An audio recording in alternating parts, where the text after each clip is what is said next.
They thought they framed just another black man. Turns out, he was CIA. And now the truth is about to destroy them.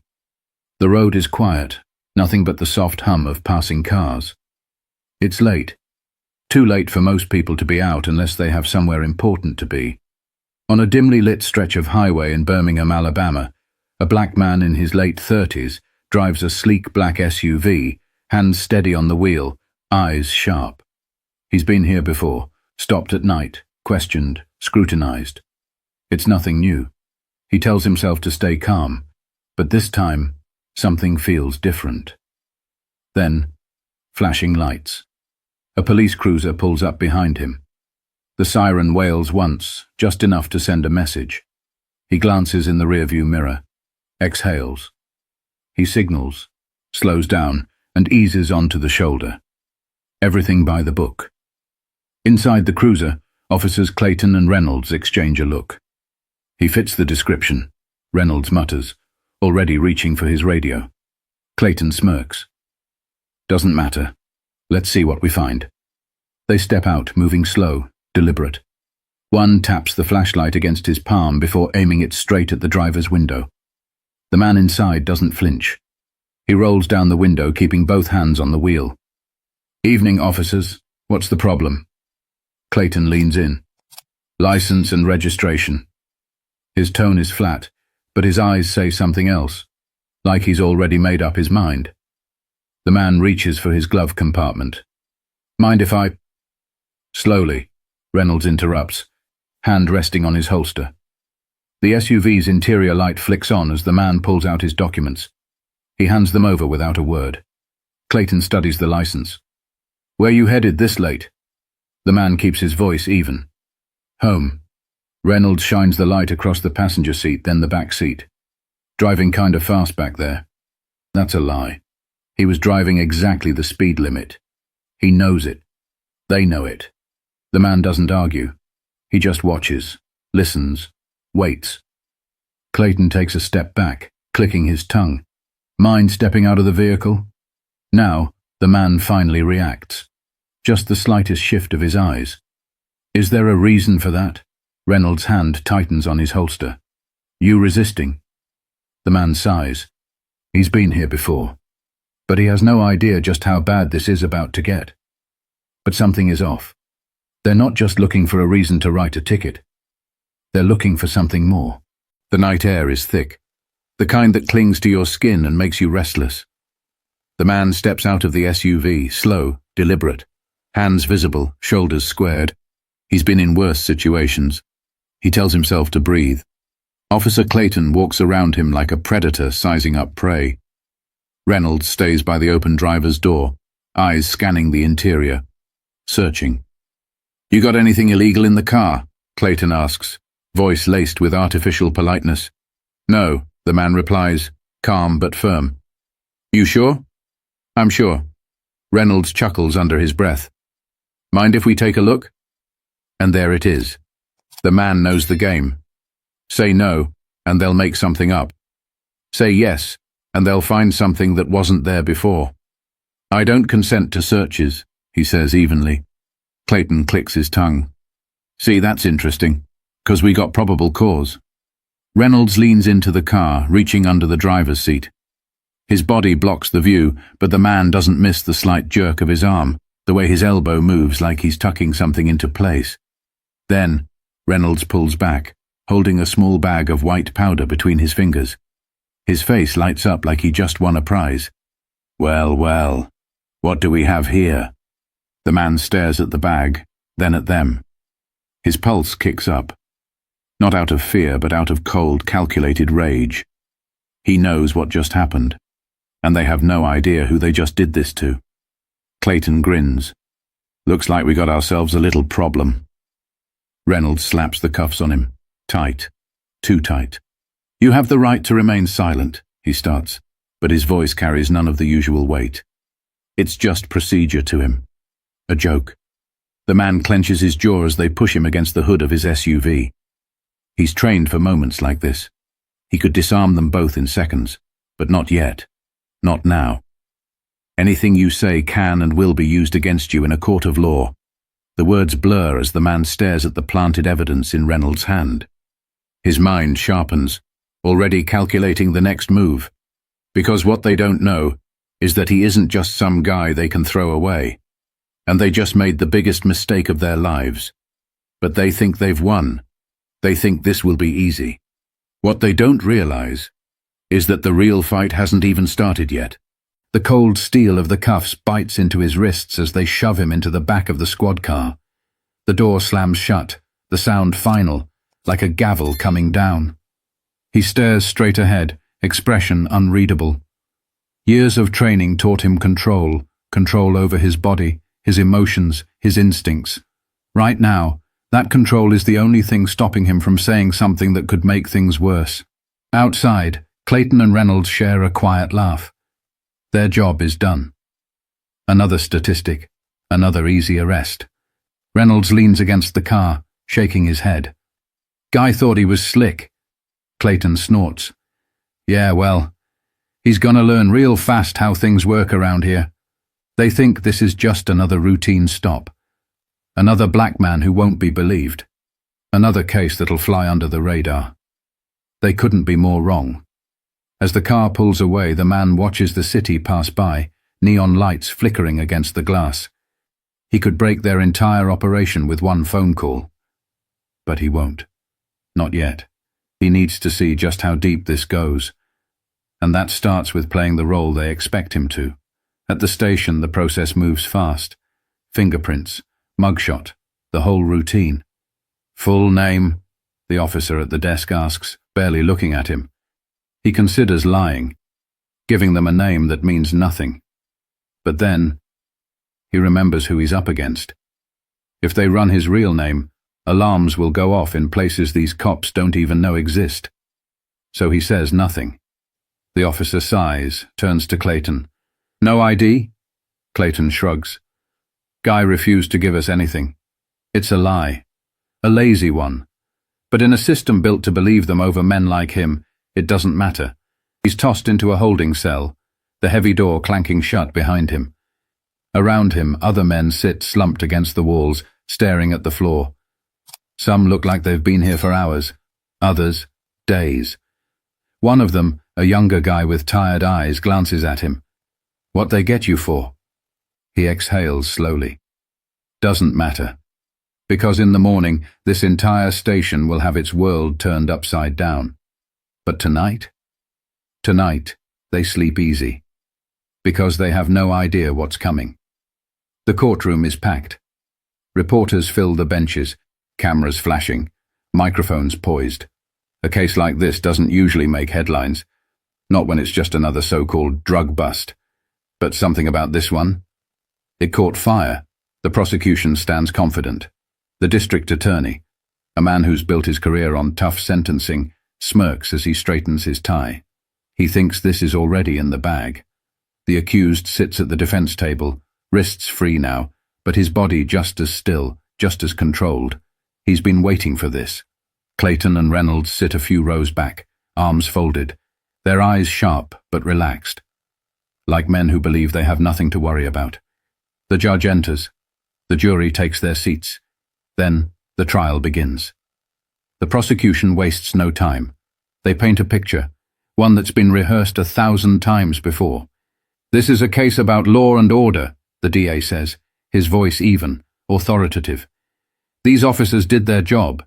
They took an illegal substance off the streets, and now the defendant... He gestures toward the accused like he's pointing out something rotten. Wants you to believe he's the victim.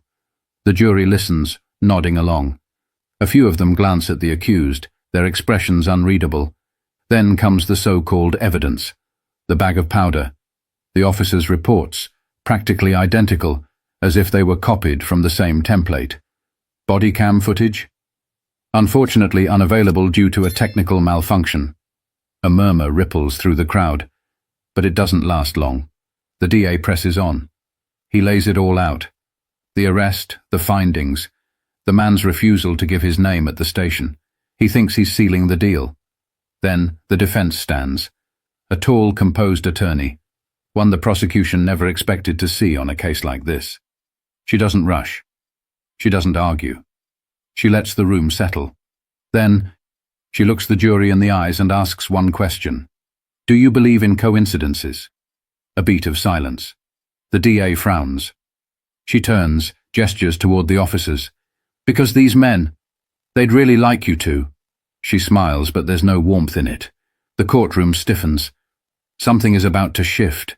But what happens next? No one in this room is ready for it. The tension in the room thickens. The defense attorney doesn't raise her voice. She doesn't need to. She has something stronger than words. Proof.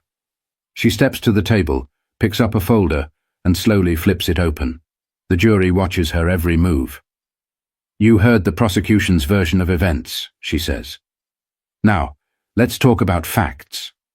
She turns to the judge. Your Honor, we have new evidence that directly contradicts the officer's statements. Evidence that was obtained lawfully and is relevant to this case. The judge, an older man with sharp eyes, leans forward. Proceed. The attorney nods, then looks directly at the prosecution. The defense would like to enter into evidence a series of classified documents, recently declassified by order of the Central Intelligence Agency. A ripple goes through the courtroom.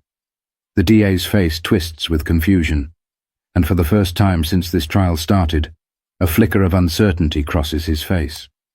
Clayton and Reynolds exchange a look. Their relaxed posture shifts, their confidence cracking just a little. The defense attorney continues.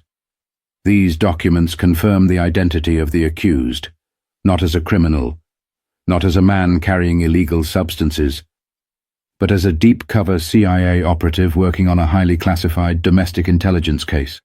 The room goes still, a few gasps, a whispered, "No way." Even the jury straightens in their seats. The judge eyes the folder. Are you telling me the defendant is a federal agent? Yes, Your Honor, she replies. And the so-called evidence found in his vehicle? She turns, looks at the officers. It was never there to begin with. Reynolds shifts in his seat. Clayton clenches his jaw. The attorney continues. This was a setup. The prosecution stammers. Your Honor, we weren't made aware. The judge raises a hand, silencing him. I want to see this evidence. Now. The attorney hands the folder to the bailiff, who delivers it to the bench. The judge flips through the documents, eyes narrowing. Then he exhales. He looks up. I want to hear from the defendant, right now. For the first time, the accused stands. All eyes on him. He steps forward, expression calm. Then he speaks, and what he says next will destroy everything the officers built. But the real bombshell, it hasn't even dropped yet. The accused steps forward. His movements are measured, not rushed, not hesitant. He's in control now. The judge gestures. State your name for the record. A brief silence. Then, Special Agent Xavier Cole.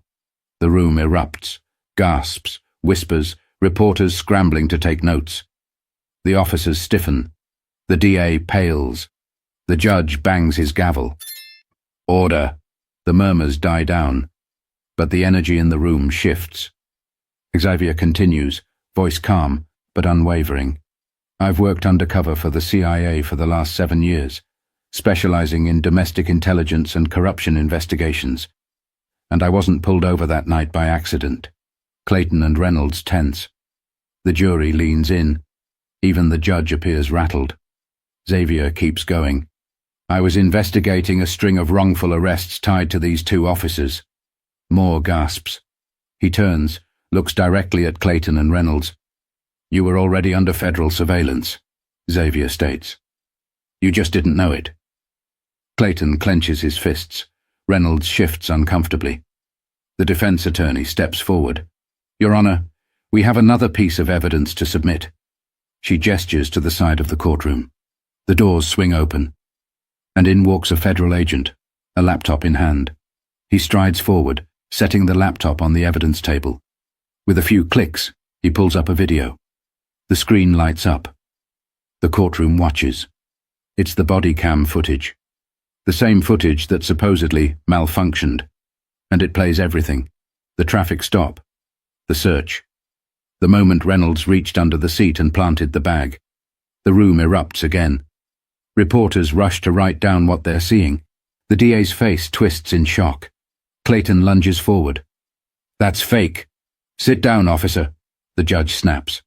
His voice is cold, sharp, final. Reynolds sinks into his seat, his face pale. The jury. They don't need any more convincing. But the trial isn't over yet, because now it's time for consequences. The courtroom is in chaos. The jury whispers among themselves.